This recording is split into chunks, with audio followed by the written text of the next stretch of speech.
Welcome to this week's episode of the Global Intelligence Weekly Wrap-Up, covering the week ending July 19, 2024. Neil Bisson is a retired intelligence officer with the Canadian Security Intelligence Service with over 25 years of intelligence and law enforcement experience. As the director of the Global Intelligence Knowledge Network, Neil is here to guide you through the latest in national security, foreign interference, espionage, terrorism, and all things spy-related. This week, we've got some gripping stories lined up that you won't want to miss. From breaking developments in global espionage to the newest counter-terrorism strategies, we've got you covered. Get ready for an in-depth analysis that will keep you informed and on the edge of your seat. But before we dive into today's stories, I want to highlight the vital role your support plays in sustaining this podcast. By subscribing to the Global Intelligence Weekly Wrap-Up on Spotify, YouTube, Apple Podcasts, or simply asking your smart speaker to play it, you'll never miss an episode. If you enjoy our content, please leave a comment, give us a rating, and share it with your friends and colleagues. Your feedback and support are crucial in helping us continue to deliver high-quality, insightful content. You can also support the show by becoming a supporter at buzzsprout.com/2336717/support. Your contributions are greatly appreciated and help ensure we can keep bringing you these important insights. Thank you for your support. Now, let's dive into this week's episode of the Global Intelligence Weekly Wrap-Up with your host, Neil Bisson.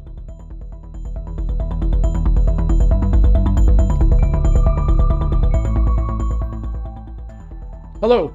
In our first story, we have a significant and concerning topic to discuss: the arrest of an Australian soldier and her husband on charges of spying for Russia.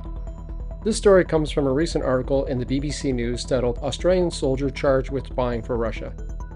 An Australian soldier and her husband, both Russian-born Australian citizens, have been arrested and charged with espionage for allegedly obtaining Australian Defence Force material to share with Moscow. This marks the first time Australia has used its stricter foreign interference laws introduced in 2018 to lay espionage charges. The couple involved, Kira Korolev, a 40-year-old Army private, and her 62-year-old husband, Igor Korolev, are facing serious charges of preparing for an espionage offence, which carries a maximum of 15-year jail sentence.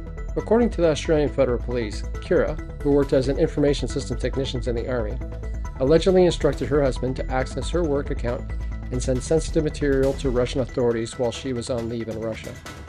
From an intelligence perspective, this underscores the persistent and evolving threat of espionage that nations face. The fact that Kira had a security clearance makes this breach particularly concerning, as it highlights potential vulnerabilities within military and government institutions. The AFP and Australia's spy agency, ASIO, have both emphasized the real and ongoing threat posed by espionage activities, not just from Russia, but from multiple countries seeking to steal secrets. Australia introduced stricter foreign interference laws in 2018 to address growing concerns about espionage and foreign interference. This case is the first test of those laws, demonstrating their critical role in safeguarding national security. Comparatively, similar incidents have occurred globally, where individuals with access to sensitive information have been compromised by foreign powers. For example, the US and other Western nations have also faced espionage challenges, particularly from states actors like Russia and China. In the article, AFP Commissioner Reece Kershaw and ASIO Chief Mike Burgess both highlight the severity of the espionage threat.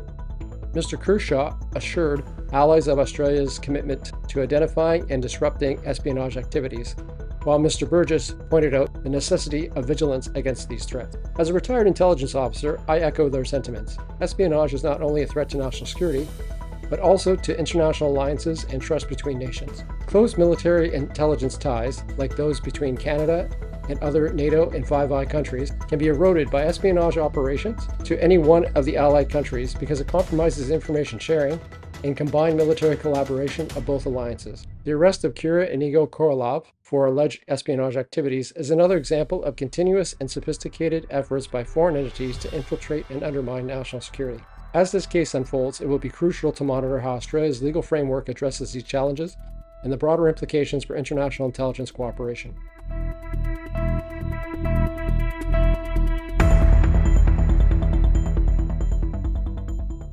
In our next story, we have a particularly alarming topic to discuss: the uncovering of a Russian plot to assassinate the CEO of a German arms manufacturer. This story is detailed in the article from the New York Times entitled U.S. uncovers Russian plot to assassinate CEO of German arms maker.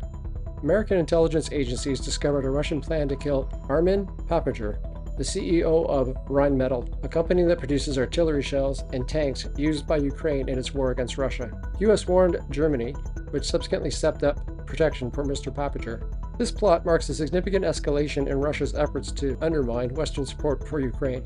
According to multiple Western officials, Russia's military intelligence had advanced a plot to assassinate Armin Papager. This plan is part of a broader campaign by Moscow to disrupt the supply of weapons and other materials to Ukraine, which has included a series of arson attacks and the expulsion of undercover spies. The assassination plot represents a more aggressive tactic aimed at deterring Western companies from producing supplies for Ukraine. From an intelligence standpoint, this plot is a stark reminder of the lengths to which Russia is willing to go to achieve its strategic objective. Targeting a high-profile defense industry executive like Mr. Papager not only aims to disrupt the supply chain, but also sends a chilling message to other companies supporting Ukraine. This escalation highlights the importance of robust intelligence sharing and cooperation among Western allies to counter such threats effectively. Rheinmetall is a key player in the defense industry, supplying crucial military hardware to Ukraine. The targeting of its CEO underscores the critical role that arms manufacturers play in the ongoing conflict. This incident is reminiscent of Cold War-era tactics, where assassination plots and sabotage were common tools of statecraft. However, in today's interconnected world, the implications are far-reaching, affecting not only national security, but also international businesses and operations, as well as diplomatic relations. The article features insights from a senior Western intelligence official who noted that threats to Mr. Papager were flagged this past spring and had progressed to the point where protective measures were necessary. This level of detail indicates the seriousness of the plot and the sophistication of Russia's covert operations. Additionally, American, German, and NATO officials have denounced Moscow's sabotage and hybrid-style attacks in Europe, reinforcing the need for vigilance and coordinated responses. This type of operational activity on the part of Russia demonstrates their willingness to eliminate foreign nationals in hopes of disrupting the flow of ammunition to combat ongoing conflict in Ukraine. Whether an act of desperation or simply Russia's way of inflicting damage to nations supporting Ukraine, it is likely that these assassination attempts will continue against Western countries.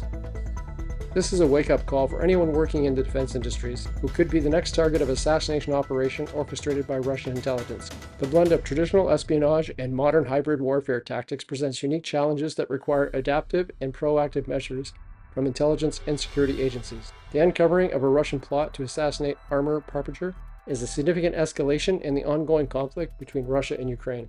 It highlights the persistent and evolving threats posed by state actors and the critical importance of intelligence sharing and international cooperation.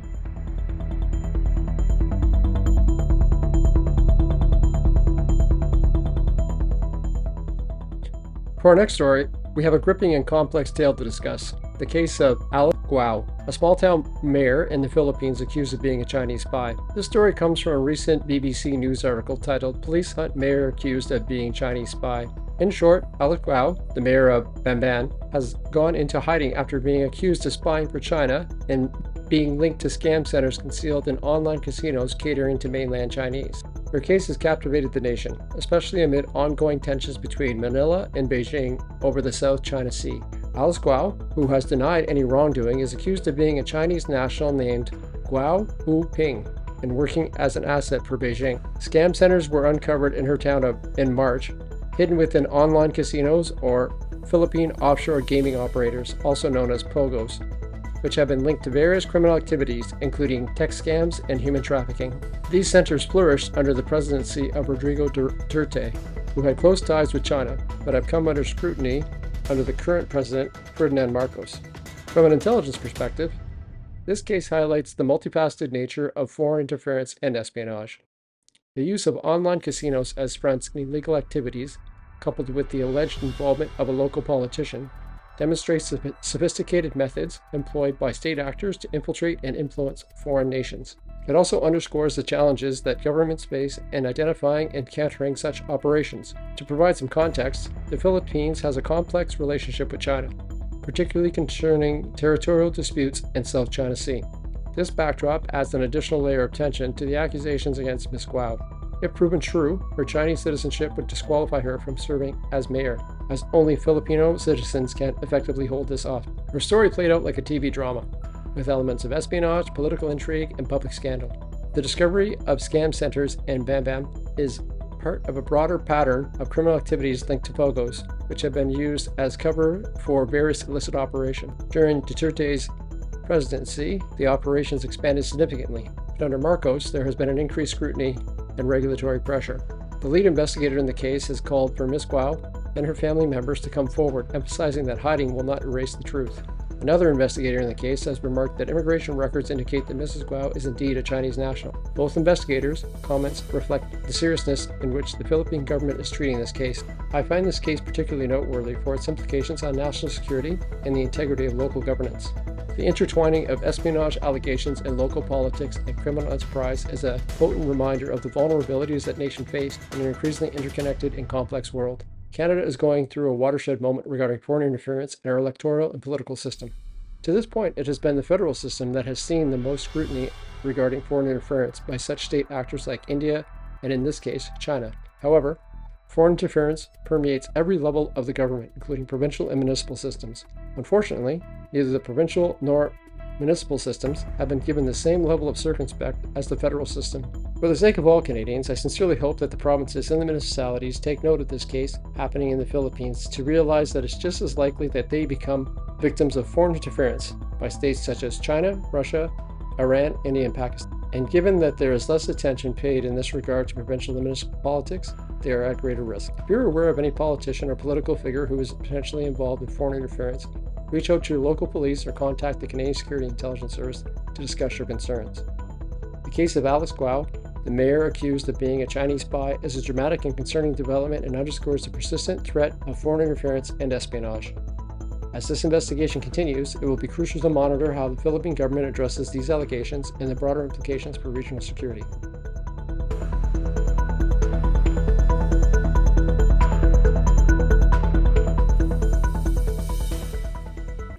Our next story takes us to Switzerland and covers the investigation of a suspected Russian agent by Swiss prosecutors.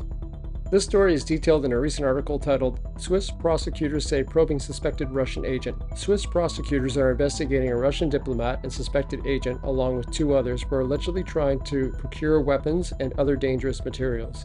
This investigation highlights the ongoing concerns over Russian espionage activities in Switzerland, especially following Moscow's invasion of Ukraine in 2022.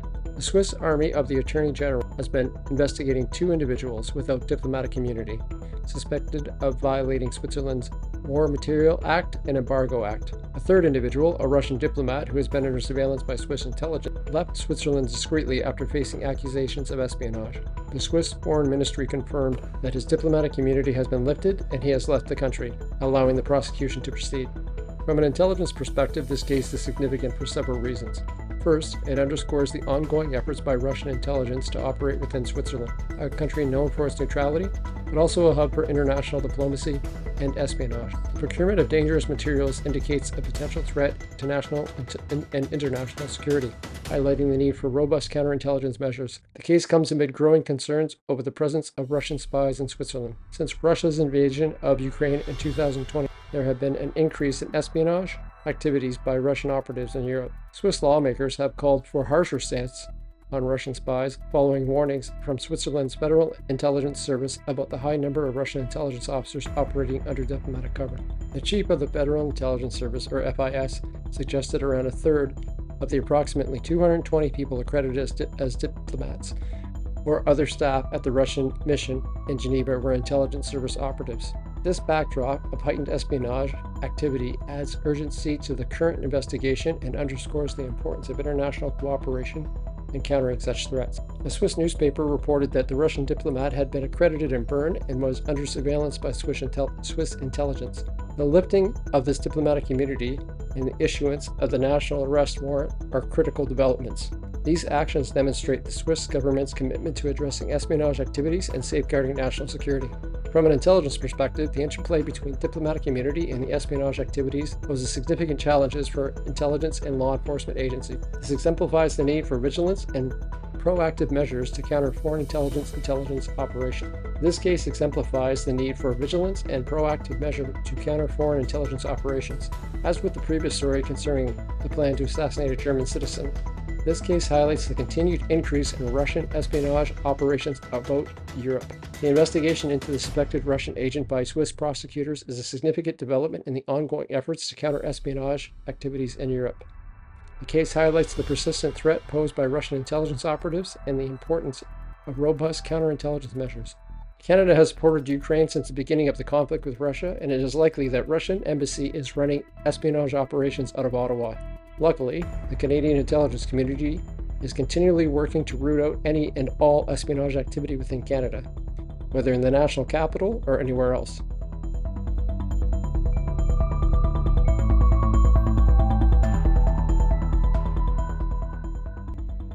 Our next story is one that has dominated the news all week and will likely continue to do so for the foreseeable future. We are, of course, discussing the recent assassination attempt of the former US President Donald Trump. But what are the implications for Canadian security? Canadian security agencies are exercising increased vigilance following this shocking event, as emphasized by Public Safety Minister Dominic LeBlanc. In a story from Global News entitled "Donald Trump's Shooting Spurs Increased Vigilance in Canada," Minister says, let's break this down and take a look at some of the key elements of the incident. Last weekend, Donald Trump was injured in a shooting at a rally in Pennsylvania, which left 2 people dead, including the shooter, and 2 people critically injured. The suspected gunman, identified as 20-year-old Thomas Matthew Crooks, is posthumously under investigation by the FBI for potential domestic terrorism.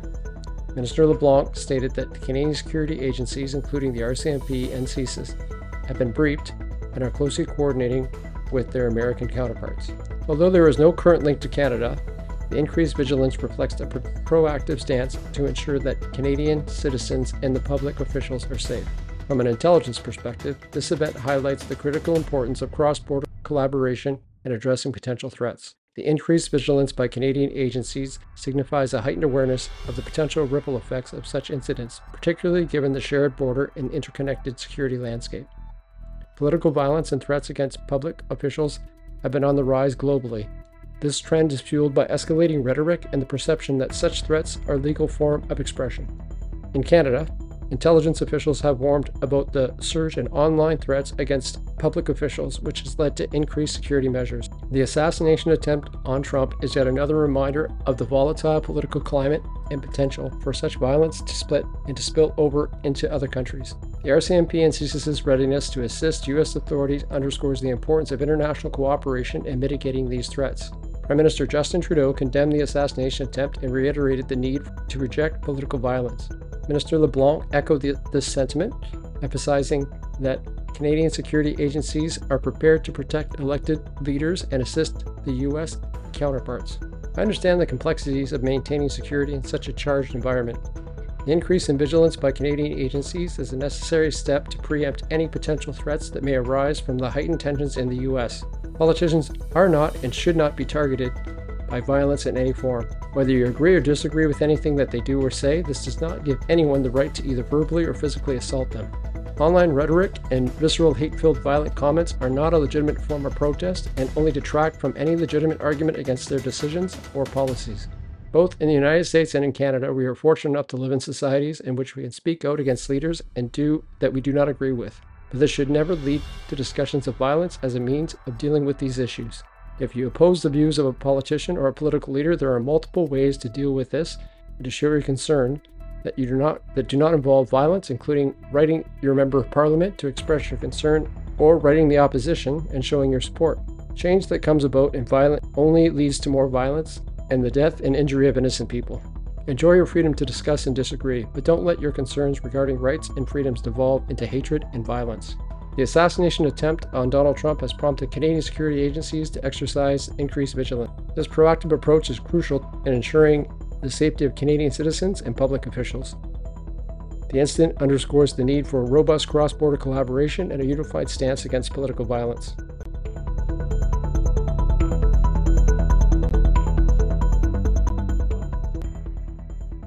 For our next story, we'll be sticking with the recent assassination attempt against the former U.S. President.